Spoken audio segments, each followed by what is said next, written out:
Nous vous saluons dans le nom de Jésus-Christ, vous toutes et tous qui nous suivez, et nous disons shalom pour ceux qui sont près et shalom pour ceux qui sont loin. Et nous vous disons Dieu vous aime. Et nous savons que cette année qui s'annonce, le nouvel an 2017, Dieu a beaucoup de bénédictions en réserve pour vous. Merci de partager avec nous les paroles que Dieu nous donne pour l'année qui s'annonce. L'heure maintenant est au bilan. Pour ceux qui connaissent Jésus-Christ comme Seigneur et Sauveur, c'est le moment maintenant de faire le bilan de leur vie, de leur marche avec Dieu. Parce que nous, en tant que communauté des églises Bethel, Dieu nous avait donné des promesses pour cette année. Et nous avons vu beaucoup de ces promesses se réaliser, notamment la percée. Dieu nous a donné une promesse, comme quoi il nous donnera une grande percée pour que l'Église puisse être une bénédiction pour le corps de Christ à travers les nations. Une bénédiction pour l'Afrique. Par définition, la percée, c'est quand il y a quelque chose qui bloque, qui obstrue le passage de quelqu'un. Alors, lorsqu'il y a une percée, ça veut dire que les murs ont cédé ou l'obstacle a été percé et que le passage est trouvé. Et aujourd'hui, nous pouvons dire que Dieu est fidèle. Et ça, c'est une promesse pour tout le peuple de Dieu.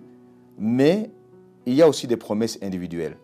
Et je pense que cette année, vous, enfants de Dieu, chacun peut témoigner s'il a vraiment marché avec Dieu dans la fidélité, dans l'obéissance, en regardant et en s'attendant au Seigneur. Et je crois fermement du fond de mon cœur qu'il peut témoigner de la bonté de Dieu sur sa vie, de la fidélité de Dieu sur sa vie. Donc, si tu fais le bilan et que tu trouves que réellement Dieu a bâti quelque chose dans ta vie, c'est le moment de bâtir l'autel d'action de grâce. Parce que Dieu dit dans Psaume 50, verset 15, il dit « Invoque-moi au jour de la détresse et moi, je t'exaucerai et tu me glorifieras. » Ce n'est pas seulement l'invoquer quand on est dans la détresse, mais c'est aussi, on peut extrapoler cette promesse en disant que quand on marche avec Dieu, Dieu exauce nos vœux. Parce qu'il a dit « Fais de l'éternel tes délices et il te donnera ce que ton cœur désire. » Ça, c'est des paroles de Dieu à travers le psaume.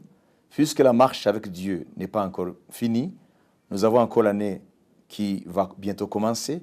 Dieu est en train de parler maintenant, par son esprit, sur ce que l'année qui va venir a en réserve pour son peuple. Dieu parle de l'élévation. La Bible dit, ce n'est ni de l'Orient, ni de l'Occident, ni du désert que vient l'élévation. Mais c'est Dieu qui élève l'un et qui abaisse l'autre. Ça veut dire l'année 2017, c'est une année où Dieu va élever tous ceux qui vont être fidèles à son amour, fidèles à son alliance. Parce que quand Dieu nous appelle, il nous appelle pour faire une alliance. Voilà pourquoi la Bible a deux parties. La première, c'est l'ancienne alliance que Dieu a fait avec Israël. Et la deuxième partie, c'est la nouvelle alliance que Dieu conclut avec tous ceux qu'il accepte dans toutes les nations comme leur Dieu. Dieu va élever ses enfants. Même si le monde va connaître beaucoup de difficultés, nous avons à travers les nations beaucoup de situations très dramatiques. Mais nous savons une chose, que ce soit des problèmes d'ordre sociaux, d'ordre politique, des guerres à gauche à droite, des famines, des changements climatiques défavorables, nous pouvons dire sans aucun doute que l'Esprit de Dieu, ce qu'il nous dit aujourd'hui, va se réaliser. Dieu ne nous parle pas, nous, en tant que peuple de Dieu, des catastrophes qui nous attendent, mais il nous parle des bonnes choses qui nous attendent. Il dit, comme il a dit au peuple d'Israël, lorsqu'il avait été déporté à Babylone, il a dit, « Je connais les projets que j'ai formés pour vous, des projets de bonheur et non de malheur, pour vous donner de l'avenir et de l'espérance. » C'est le même Dieu qui nous parle aujourd'hui. Pour le peuple de Dieu, l'année qui s'annonce, 2017, c'est une année d'élévation.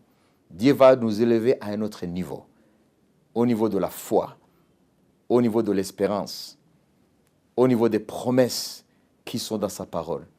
Dieu nous parlait aussi de la conquête. C'est une année de conquête. Nous allons conquérir des domaines nouveaux qui nous sont inconnus aujourd'hui. Non seulement dans le domaine matériel, dans le domaine financier, mais Dieu va nous donner des conquêtes dans le domaine spirituel. Nous allons avoir une autre dimension de la gloire de Dieu, une autre dimension de la puissance de Dieu, une autre dimension de l'action de Dieu, une autre dimension du royaume de Dieu à l'œuvre parmi nous. Donc l'année qui s'annonce, c'est une année où nous allons voir plus de gloire que l'année qui s'achève. Et pour le peuple de Dieu, pour chaque enfant de Dieu, je dis, levons-nous, élevons nos mains pour bénir Dieu, pour ce qu'il a fait cette année qui s'achève, mais aussi élargissons nos cœurs, élargissons notre entendement pour que nous puissions embrasser l'année qui s'annonce avec plus de foi, avec plus d'espérance, parce que ce que Dieu va faire dans l'année qui vient n'a rien à voir avec ce qu'il a fait durant cette année qui s'achève. Ça veut dire que c'est une année de conquête, c'est une année d'élévation. Ça veut dire plus Dieu va être élevé dans notre marche avec lui, à travers l'obéissance de la foi, plus Dieu va nous élever aux yeux du peuple, aux yeux des gens qui ne connaissent pas Dieu. Mais aussi, plus que ça, nous allons conquérir des territoires qui n'étaient pas encore conquis aujourd'hui.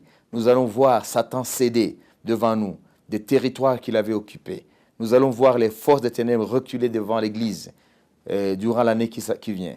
Même si le monde va être couvert de ténèbres, mais sur l'Église de Dieu, la lumière va poindre sur l'Église. La lumière va couvrir l'Église. C'est la lumière de la gloire de Dieu. C'est la lumière de l'action de Dieu. C'est la lumière de la connaissance de Dieu. Et j'aimerais aussi inviter ceux qui ne connaissent pas encore Jésus comme Seigneur et Sauveur, de le recevoir afin qu'ils entrent dans l'année qui vient, dans le nouvel an, avec une relation personnelle avec ce Dieu aimant, ce Dieu vivant, qui s'est révélé à travers son Fils unique, Jésus-Christ.